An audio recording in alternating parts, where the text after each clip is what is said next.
Isla de Coco. La verdadera isla del tesoro descubierta por el marino avilesino Juan Cabezas.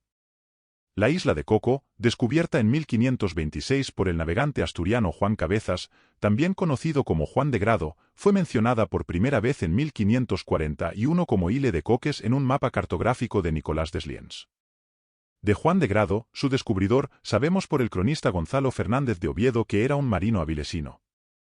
Fernández de Oviedo relata que Cabezas zarpó al mando de la carabela Santiago desde Nicaragua hasta la ciudad de Panamá y que, durante la travesía, la broma, un molusco que corroe la madera, dañó el navío, dejando al descubierto el timón y parte del costado del barco. Ante el riesgo de naufragio, la tripulación dirigió el barco hacia la isla de Coco. Durante los 20 días en tierra firme, los hombres de Cabezas pescaron 500 agujas y 13 tiburones para sobrevivir. Finalmente, lograron reflotar la carabela y continuar el viaje. La isla de Coco es probablemente la que mejor puede ostentar el título de la isla del tesoro. Ya que durante los siglos XVII y XVIII, la isla de Coco fue refugio para piratas como los legendarios capitanes Morgan, Edward Davis y William Thompson.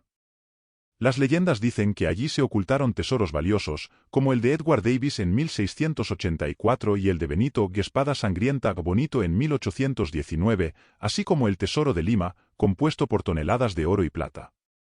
En 1820, durante una revolución en Lima, Perú, la Armada Española decidió proteger sus tesoros llevándolos en barco. Sin embargo, el capitán William Thompson, a cargo de la tarea, quiere apoderarse del botín y se dirige a la isla del Coco, donde se ve obligado a enterrarlo debido a la persecución de la Armada Española. En 1869, el presidente de Costa Rica, Jesús Jiménez Zamora, incluyó la isla en el territorio costarricense.